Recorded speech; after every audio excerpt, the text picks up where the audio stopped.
Day 3 of free agency has been unusually quiet for the Philadelphia Eagles, and it's begun to cause a little bit of frustration from within the fan base. Not for the fact that the Eagles aren't signing anyone, but because just yesterday the team decided to bring back Jalen Mills at safety, creating an obvious hole at cornerback, a position they were said to be all in on filling through free agency, and one they simply haven't, with all of the top tier free agents by this point having signed new contracts, the latest of which being Chris Harris Jr., who will now join the LA Chargers. But should Eagles fans be concerned? What is the direction at cornerback, and what options do the Eagles have left at this stage? My name is Liam Jenkins, and we're just going to fly through some options today and try and step back and look at the bigger picture here. If you're new to this channel, thank you so much for stopping by. It means a lot that you're taking time out of your busy day to watch this video, and make sure you're staying safe through the current coronavirus epidemic. We'd really appreciate it if you could hit that big red subscribe button if you like what you see, and don't forget to drop your opinions down below. And as always, make sure to get your daily dosage of Philadelphia sports coverage from phillysportsnetwork.com. Now, the first thing I want to touch on is why fans are frustrated, and I think it purely comes from the fact that there has been so much hype heading into free agency from notable insiders, notable national reporters saying the Eagles are all in on Byron Jones, or they're all in on Chris Harris Jr., or they really want to go out and solidify their secondary with a big name free agent and preserve the draft for the offense and for wide receivers and for guys like Henry Ruggs or whoever at pick 21. That hasn't happened, and I said on Monday that if the Eagles wanted Byron Jones, it was a race against time. We know Howie Roseman is quite conservative with his checkbook. He doesn't like handing out guaranteed money, which is fine when it comes to not overpaying for players, but when trying to secure the services of an elite talent, it can be difficult when you've got other teams, maybe in a more desperate situation to win, the Miami Dolphins, who are willing to throw that cash, and that's exactly what we saw. It also doesn't help that the Eagles then go and move Jalen Mills over to safety, creating that void at cornerback, because as of right now, here's how the depth chart looks. And you could say that the Eagles pretty much went into 2019 with this look, with Sidney Jones, Rasul Douglas, and Avonte Maddox being your three mainstay cornerbacks. Trayvon LeBlanc was obviously injured at that point. But we fast forward a year, we look at how that season panned out, and it's clear there's at least some help. It may just be a case of the coaches being really invested in a guy like Maddox, or wanting to exasperate every last drop of what has been a failed second round pick to many people so far. But even then, it's clear that there needs to be some kind of depth. There needs to be an addition. And it would somehow contrast all of the reports that we've seen that the Eagles are all in on a guy like Byron Jones, or wanting to solidify this cornerback corps before we get in towards the NFL draft. And now the problem is, I think they may have been too conservative, or they may have waited a bit too long. And you can look at contracts like Byron Jones and say, yeah, I'm glad the Eagles didn't bite the bullet, but that's a double-edged sword. And we never really know how they're going to pan out until the season is going on. Like, the guy signed a contract a day ago. We can't say if it's good or bad value, only in relative terms to what other players are signing. With that said though, if you look at the names of the cornerbacks that have signed free agent deals and their approximate worth on the screen, you can see a growing trend that all of those names that were predominantly linked with the Eagles are now gone, and that's all of the top tier cornerbacks for the most part.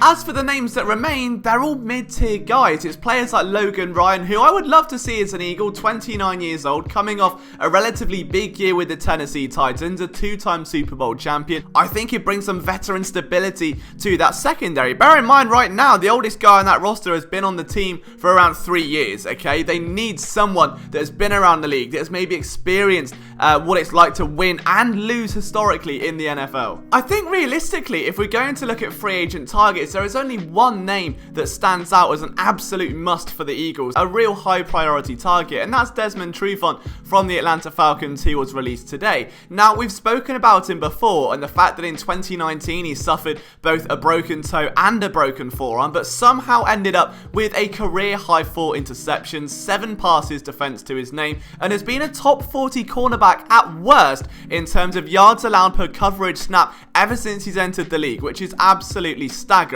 He's stunningly athletic. He's got a 4.38 40-yard dash time, and the big thing here is obviously he has a link with recently signed defensive backs coach Mark Manuel. The two have worked together. They overlapped in Atlanta. Manuel will know how to get the best out of Trufant, and that gives the Eagles at least a holdover cornerback one. Maybe they're going to draft one. Maybe they're going to target a guy like Christian Fulton. So it gives them that holdover, that bridge free agent for a couple of years while those younger guys develop, and it's going to take the strain off massively of a group of shorter cornerbacks who all fundamentally, outside of Rasul Douglas, share a very similar skill set. The other aspect to all of this is that while the Detroit Lions are actively looking for cornerbacks as well, that they're going to be dangling Darius Slay over the Eagles like an owner with a toy over their cat, seeing how high the Eagles are going to be willing to jump. And the problem there is that the deals to Byron Jones, to James Bradbury, to Chris Harris Jr. aren't exactly going to make life easier. That capital isn't going down anytime soon. And again, if you missed our former video,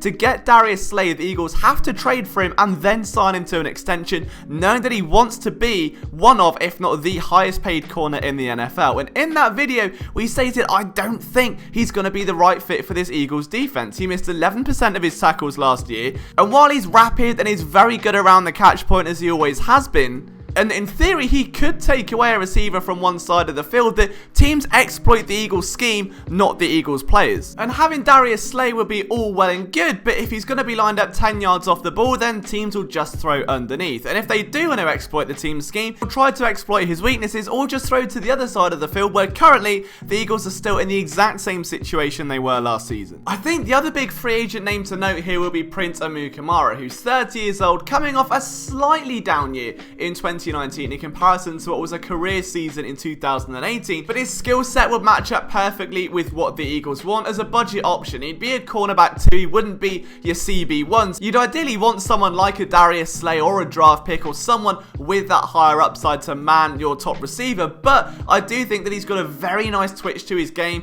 very rapid footwork, he's smooth in his back pedal, but more than anything, he's experienced, and it shows that he's not going to fall for those double moves. He positions himself very, very well. He's subtle in his zone coverage adjustments, and he can just, in terms of clicking and closing onto screens and getting off blocks and really contributing in the run game, I think Amukamara would do anything the Eagles ask him to, and he's going to do it on a budget, which at this point may be the team's only option because every other avenue has passed them by. So I guess what I'm saying is, what we've unfortunately learned is that the Eagles aren't wanting to pay big time money for a start at cornerback again, and the Byron Maxwell curse continues to linger over them. They don't want to invest significant capital in a corner that may come back and haunt them, which is kind of understandable, but given the glaring need of position, and one that was then only made worse by moving one of those players to a different area, it's a bit hard to understand. So we just have to hope that the Eagles have a plan. The other thing to be aware of is that the Eagles can't really announce a lot of free agency moves yet because of the coronavirus, so players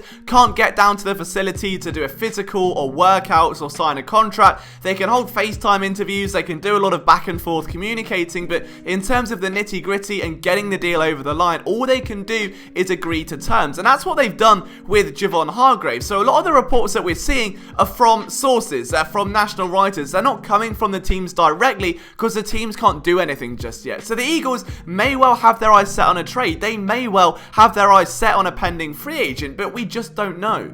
In terms of available free agents to the left, there are only 3 names that I would genuinely consider. That's Logan Ryan, it's Desmond Trufant, and of course, Prince Amukamara. There are other names out there like Xavier Rhodes, but after the season that he had, I really don't think the solution to the Eagles' cornerbacking problems lie with a veteran who struggled that much. They want to get some upside, they want to get some at least positive play in there. They could well go for a shorter cornerback. We've seen them do it before with players like Patrick Robinson, but already they've got a lot of those on the roster. I think they have to go above and beyond. It's clear they're not going to get themselves a star CB1. They don't believe that the stars in this defense are at cornerback. The stars are along the defensive line, and that was made very clear yesterday with the signing of Javon Hargrave, and it's something that should benefit the secondary if the pass rush can get home. But if you don't invest in the corners and they can't make plays, or they can't at least attempt to hold up the routes or interrupt the timing or disrupt the actual route tree, then they're not going to get home. The ball's going to come out quick, and it's going to be the same old story